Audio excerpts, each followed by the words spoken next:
Okey, Assalamualaikum. Saya nak sampaikan benda ni kepada Maybank, manager Maybank section 18 Shah Alam dah. Ni Maybank ni. Okey, tolong sampaikan video ni kepada manager. Saya nak ucap terima kasih kepada brother yang jaga kaunter tingkat atas. Tingkat 1 ni. Saya berurusan ni lah, berurusan dengan kaunter.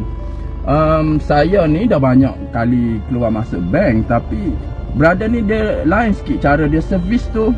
Saya rasa satu, dia profesional. Kedua, dia sopan santun, tak ada kasar langsung. Saya tak silap saya tak tanya nama dia, tapi dia pakai spek, rambut pendek. Dia di kaunter atas, tadi kaunter nombor 3. So saya nak ucap terima kasih kepada brother tu kerana melayan customer dengan baik. Saya yakin orang gini bukan orang sebarangan. Kenapa dalam ramai-ramai tiba-tiba saya nak viral ke dia? Mungkin dia ni orang hati baik. Jadi saya turun bawah. Saya nak balas ke dia, tak boleh dia. Takkan saya nak bagi duit ke dia. Tak comel lah berusaha di bank, tiba-tiba bagi duit. So saya sedekah ke duit. Saya rasa saya nak balas jasa dia. Saya sedekah ke penjaga parking. Dalam hati saya niat pahala ni bagi ke brother tadi. So begini sahabat-sahabat pemain TikTok, kalau kita nak share keburukan, maka kita sedang mengajak masyarakat menjadi buruk.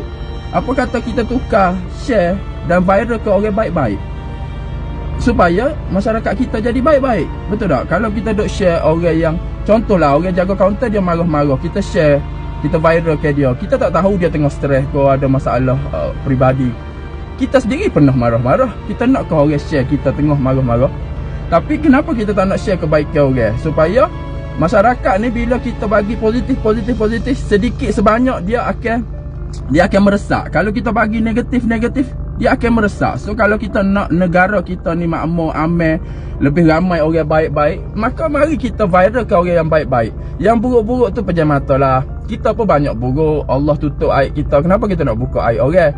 Kita buka kebaikan orang dah, supaya lebih ramai orang jadi lebih baik, insya-Allah. Terima kasih kepada Maybank section 18. Terima kasih. Assalamualaikum.